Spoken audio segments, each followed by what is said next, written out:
Hello and welcome back to my channel today. We are going to be looking at the Pagani Huayra in S-Class today. So what we are going to do is for the engines, we are going to put in the 3.0 liter inline 6 into this one. And then for the parts, we are going to have the Sport Induction, the Super ECU, the Super Fuel System, the Sport Exhaust, the Elite Screw Supercharger with Sport Nitrous, Elite Road Suspension, the Pro Brakes, the Elite Grip Tires, the Elite Clutch, the Super 7-speed gearbox. We do not need to add in a differential with Super Nitrous Grip, and I'm going to change this to Drift just because. And that being said, that will give us, oh yeah, the handling. Let me go to the handling real quick. For the handling, we are at 100% grip with steering sensitivity all the way up, downforce 3 to the right, traction control is off, and drift entry is brake tap. That will give us 199 miles per hour with a 0 to 60 of 2.9 and a quarter mile of 10.5. Now, out of all the builds for this car that didn't have to have super low handling, going away from grip towards drift, this was the one I could come up with the most torque on at 641 in S-Class. So not too bad. I was hoping for a little bit more, but that was the best I could get for this. But the top speed at 199, I was like, oh, that's kind of low. But the cool thing about this car is it will actually get above 199, and it can maintain around 205 or 207, I think. So let's go race it, and we'll see if this thing is actually worth all of the money that it costs. Okay, so we're going to start out with rapid transit. I do apologize for a little bit of the stuttery video. That is because I'm playing on my PC and recording on the same PC. So until I get a slightly better PC, there's not a lot I can do about that, unless I got a second one, which at the moment isn't in the cards. So let's see how this thing performs against the AI, because this is super expensive and I am not building this in multiplayer until I've got some other stuff done. So off the line, not too bad. I've already pulled into first place, so that's always a plus. Off-road is usually where cars start to slow down, so I'm not surprised it started doing that there. And we'll take this first corner. It was a pretty decent little drift going, but I kind of messed it up going around through there.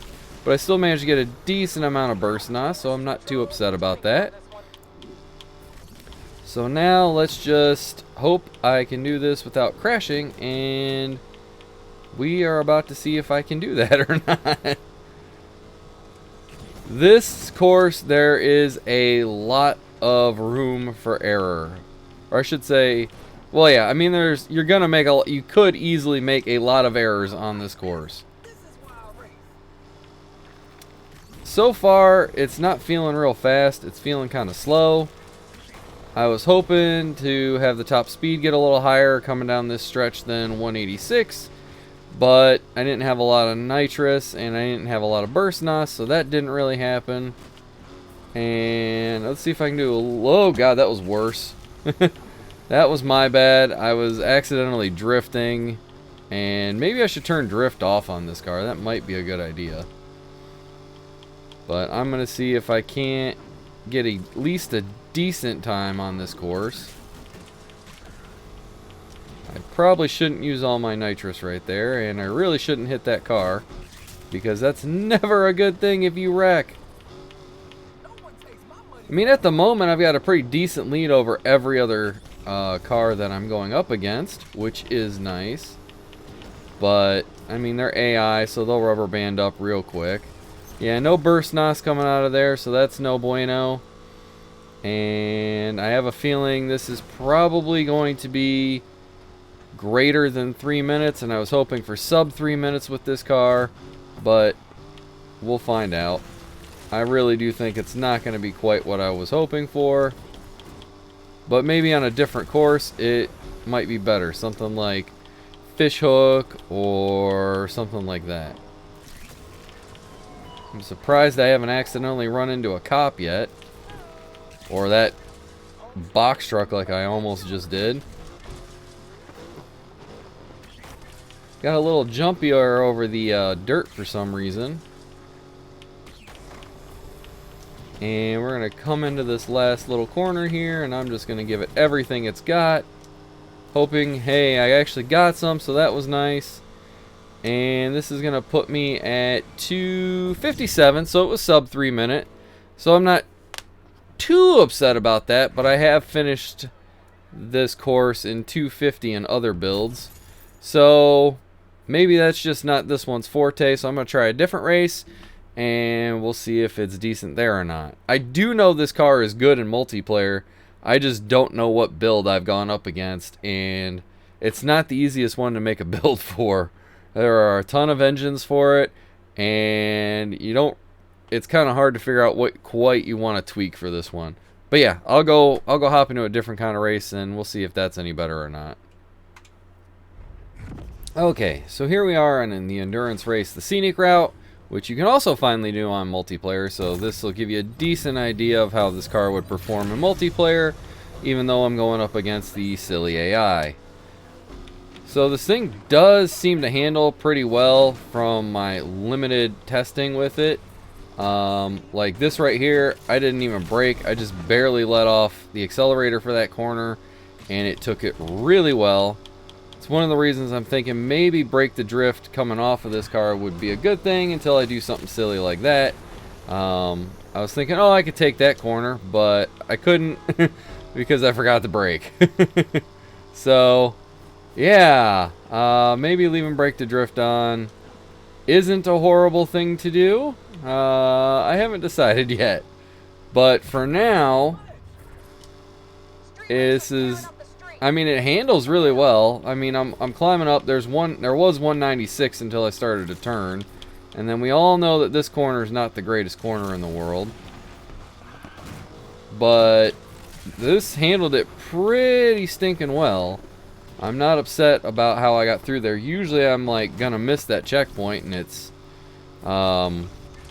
you know, not good if you miss checkpoints. But I made it around that pretty easily, so yeah, it handles great. The car handles great. That is not what's in question here. The question is, did I make a decent build for this or not? And I can't really tell yet. I mean, I'm pretty far ahead of the AI, and not that that's a difficult thing to do, especially because I don't have the AI set to the hardest setting right now, because I want, ooh, ouch, I want to be able to have more resets so I don't have to keep doing the day-night cycle in single player, because that is the most annoying thing about the single player portion of this game, I think, is the day-night cycle. They took something that was really good in Heat and then just screwed it up in this game. The day-night cycle was good in Heat because you got to choose what you wanted to do, and you decided when your night and day were over. Whereas this, I just don't like it. But hopefully they'll fix it in the next update. I'm not holding my breath, but I'm hoping. So as you can see, I'm not really flying up to my top speed. A different engine might be better, but in testing, this is the one that got the quickest, the fastest. And like I showed earlier in the build, it also had the most torque out of any of the ones I was able to build for S-Class. So that's why I'm going with this one. I don't know. I feel like it should have gotten up into the 200s quicker than it did. Actually, it hasn't even hit the 200 yet. So I feel like it should have actually gotten into the 200s. That wasn't too bad through that corner. I mean, I've got almost 1,500 yards, and there's 1,500 yards between me and second place. So I am well over a mile away from them, a literal, actual mile. So while this car, I'm thinking the speed of it could be better, like just this build. Let me rephrase it. Not this car, this build, the speed could be better. The handling of this car is where it really shines. Like, this thing is on rails on the road unless you tell it to drift. It really just wants to stick to the road. And that one, it slid a little bit, but that was because I started to off-road on accident, and you know, you lose contact with the road, you start to slide a little. But this car, I mean, this is all just until that point was accelerating and turning without letting off the accelerator. And like I said, until that one point. And this is a little brake with some acceleration going around that corner. So the handling of this car is amazing.